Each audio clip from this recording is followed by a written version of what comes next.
I've been arguing since 2013 that worldwide the Islamist movement is on the decline, not specifically in Western countries, but in the traditional Muslim majority countries, Egypt, Pakistan, and so forth.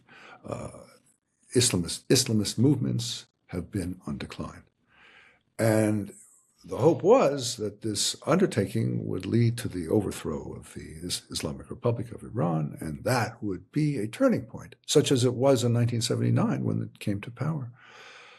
If it survives and if it manages to get all sorts of benefits from this deal that's in the offing, it would be a boost to the Islamist movement, which would lead to more adherence, more violence, more enthusiasm, broadly speaking. And the examples you gave of the IRGC in Canada is one detail of a much, much larger phenomenon.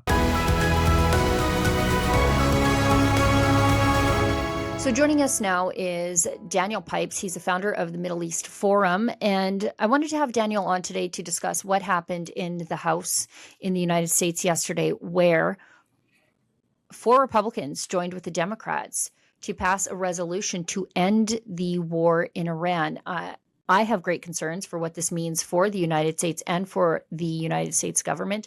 And it leaves me wondering what Trump will do next. Daniel, tell us what happened yesterday. Well, 2 developments. First, Republican members of the House and senators are finding it more and more within their means to oppose President Trump. They are less disciplined by him and more independent.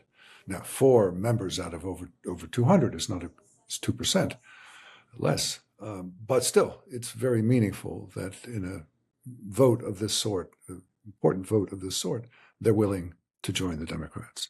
So President Trump is losing his control, his tight control over the House and Senate. Secondly, there is a growing sense among Americans, as reflected, I think, by this vote, that the war is not going well and that there needs to be some external constraints on it. This cannot just be the White House making all the decisions on its own.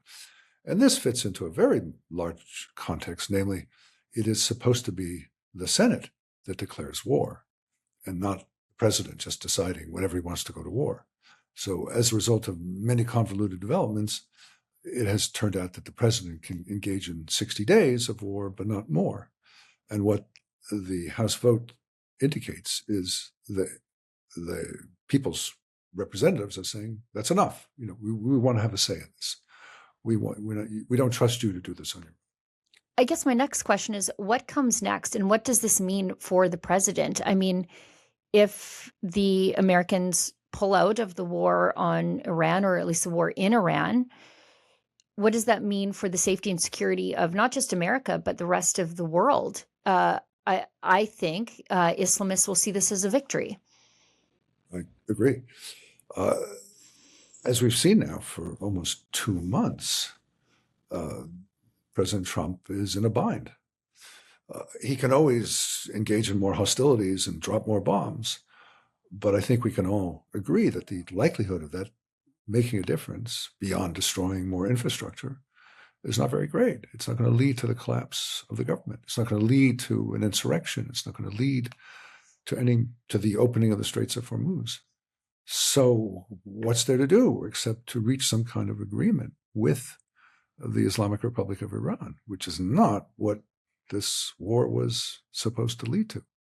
It will probably end up with something like the 2015 Joint Comprehensive Agreement between the Obama administration and Iran, where they're getting some money, we're getting some benefits, but we're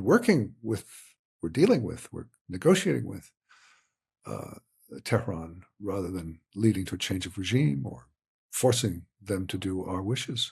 So it's not looking good. I would much rather be in Washington than in Tehran, but from the narrow point of view of this confrontation, I think it's better to be in the Iranian position than the American one.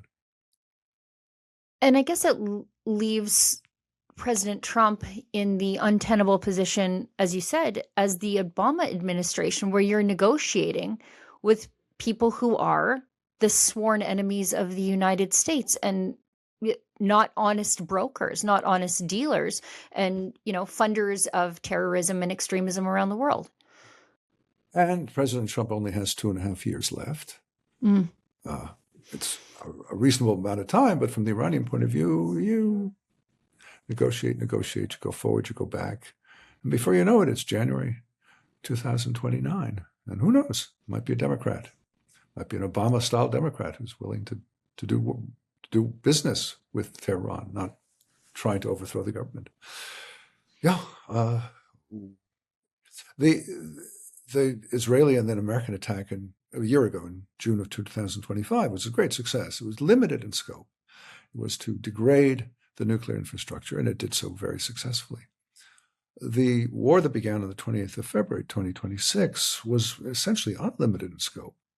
President Trump called for the overthrow of the regime. He called for getting all the nuclear materials, called for ending ballistic and other capabilities of Iran.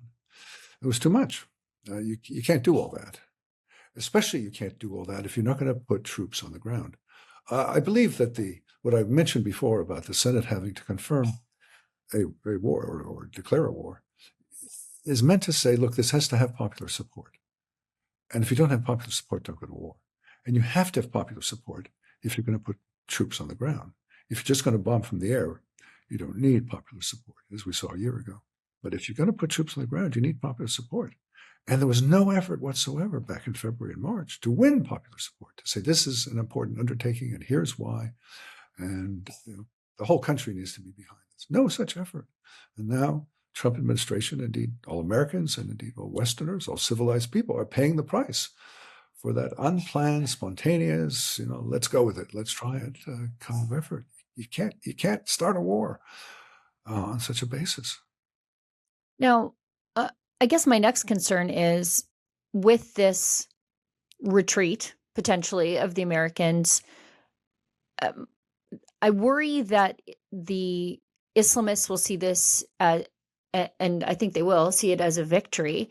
And so therefore, my concern is for the safety and security of the Western world, particularly as we will no doubt see IRGC-linked officials leaving Iran, coming to the Western world. This is a problem that we have already in Canada, where we have, depending on where your numbers are, low numbers, several hundred. Other numbers say several thousand regime-linked individuals just on the streets of Canada.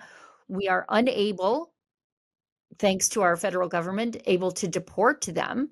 And so we have this festering, pernicious problem with anti-Semitism in the streets of Canada, so much so that our Prime Minister has convened a advisory panel, let's call it, which actually includes someone sympathetic to Hezbollah. So my concern is, what does this mean for the safety and security of the Western world with an emboldened Islamist regime in Iran?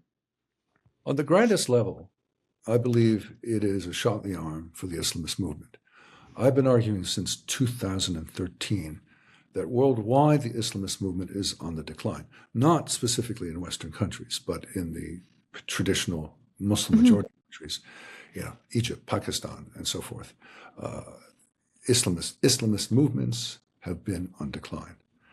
And the hope was that this undertaking would lead to the overthrow of the Islamic Republic of Iran, and that would be a turning point, such as it was in 1979 when it came to power.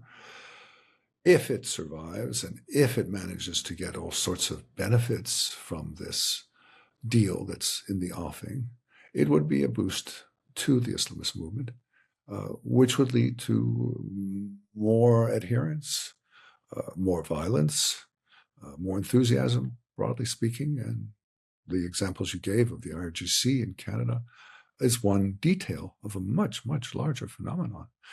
Islamism is the most dynamic totalitarian ideology in the world today, not communism, not fascism, but Islamism. And it's been in decline now for some 14 years, 15 years. And it could be, if the deal is bad enough, that it'll get a turnaround and be stronger again.